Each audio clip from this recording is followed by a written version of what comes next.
قرآن ہے میرا رہنما، قرآن شفا ہے، نور ہے قرآن، جلا دل کی میرا قرآن، رضا رب کی میرا قرآن،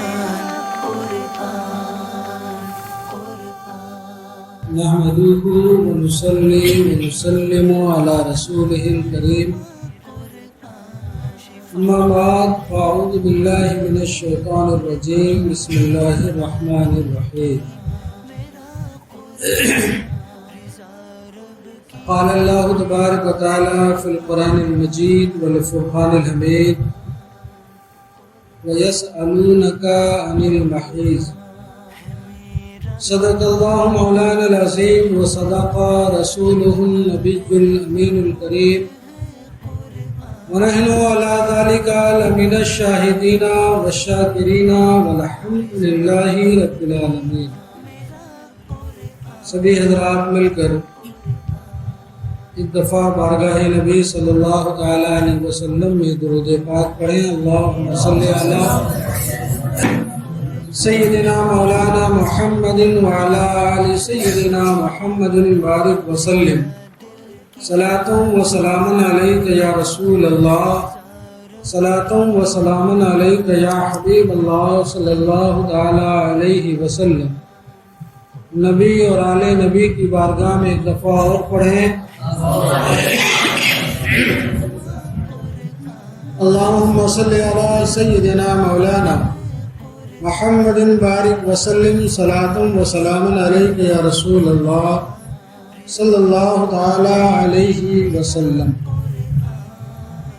سورۃ البقرہ آیت نمبر 222. وَيَسْأَلُونَكَ عَنِ الْمَحِيضِ قُلْ هُوَ أَذًى فَاعْتَزِلُوا النِّسَاءَ فِي الْمَحِيضِ. اور تم سے پوچھتے ہیں حیض کا حکم، تم فرماؤ وہ ناپاکی ہے، تو عورتوں سے الگ رہو حیض کے دنوں میں. وَلَا تَقْرَبُوهُنَّ حَتَّى يَطْهُرْنَ، اور ان سے نزدیکی نہ کرو جب تک پاک نہ ہو لیں. فَإِذَا تَطَهَّرْنَ فَآتُوهُنَّ مِنْ حَيْثُ أَمَرَكُمُ اللَّهُ، پھر جب پاک ہو جائیں تو ان کے پاس جاؤ جہاں سے تمہیں اللہ نے حکم دیا. إِنَّ اللَّهَ يُحِبُّ التَّوَّابِينَ وَيُحِبُّ الْمُتَطَّهِرِينَ. بے شک اللہ پسند رکھتا ہے بہت توبہ کرنے والوں کو اور پسند رکھتا ہے ستھروں کو. آج کی گفتگو بڑے غور سے سماعت فرمائیے گا اور اسے یاد کرنے کی کوشش فرمائیے گا. یہ ہماری زندگی کے اہم مسائل میں سے کچھ اہم مسئلے ہیں. معاشرے میں عام طور پر ان مسائل کو شرم، حیا اور عار محسوس کرتے ہوئے لوگ جاننے سے جھجکتے ہیں، کتراتے ہیں، اور علماء کرام سے اس طرح کے مسائل پوچھنے سے کتراتے ہیں اور شرماتے ہیں، جبکہ مسائل دینیہ اور شرعیہ کو جاننے میں نہ تو کوئی حیا ہے اور نہ کوئی شرم و عار اور نہ جھجک کی بات، کہ جب تک آپ مسائل شرعیہ سے مکمل طور سے واقف نہیں ہوں گے تب تک اس پر عمل کرنا ممکن نہیں ہوگا، اور ان کے منہیات سے بچنا یہ ممکن نہیں ہوگا۔ تو اوامر پر عمل کرنے کے لیے اور منہیات سے بچنے کے لیے ان مسائل شرعیہ سے آگاہی ہونا لازم اور ضروری ہے۔ یسألونک عن المحیض، اور تم سے حیض کے بارے میں پوچھتے ہیں۔ سب سے پہلے آپ اس آیت کریمہ کی شان نزول سماعت فرمائیں۔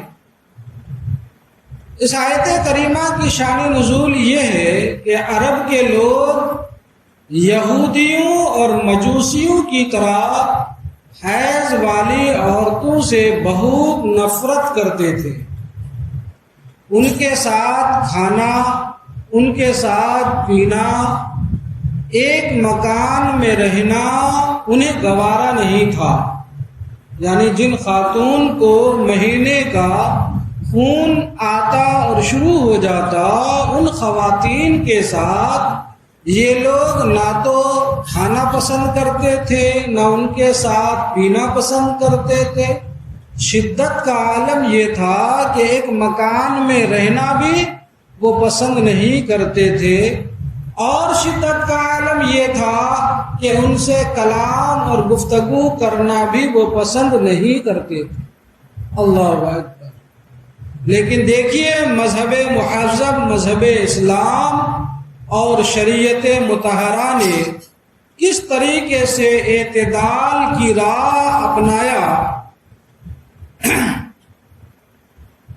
ان کی شدت یہاں تک پہنچ گئی تھی کہ ان کی طرف دیکھنا، یعنی ان عورتوں کی طرف دیکھنا اور ان سے کلام کرنا یہ بھی حرام سمجھتے تھے۔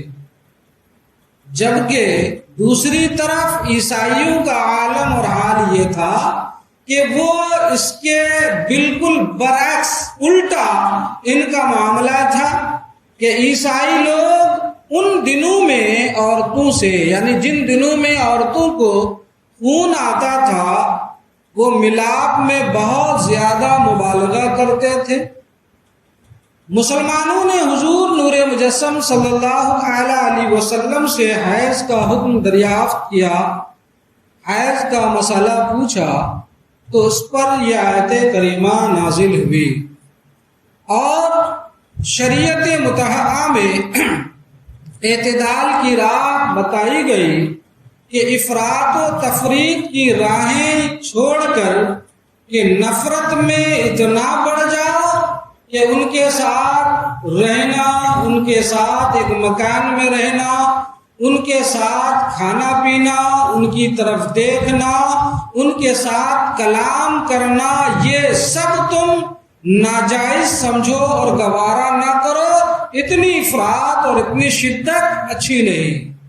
اور برخلاف ان کے عیسائیوں کا عالم یہ کہ یہ ان دنوں میں عورتوں کے ساتھ، عورتوں کی طرف زیادہ راغب، اور ان کی طبیعت کا میلان ان کی طرف زیادہ، اور ان موقعوں سے اس طریقے کی جو ہے رغبت کا اظہار کرنا، تو مذہب اسلام نے حکم فرمایا کہ افراط و تفریط کی راہیں چھوڑ کر اعتدال کی تعلیم فرمائی گئی، اور بتا دیا گیا کہ حیض کی حالت میں عورتوں سے ہم بستری کرنا حرام ہے۔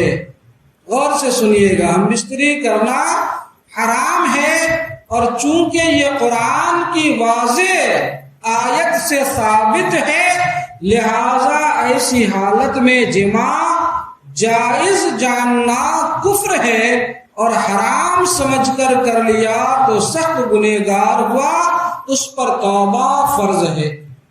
قرآن کی آیت سے چونکہ اس کی حرمت ثابت ہے، اگر کوئی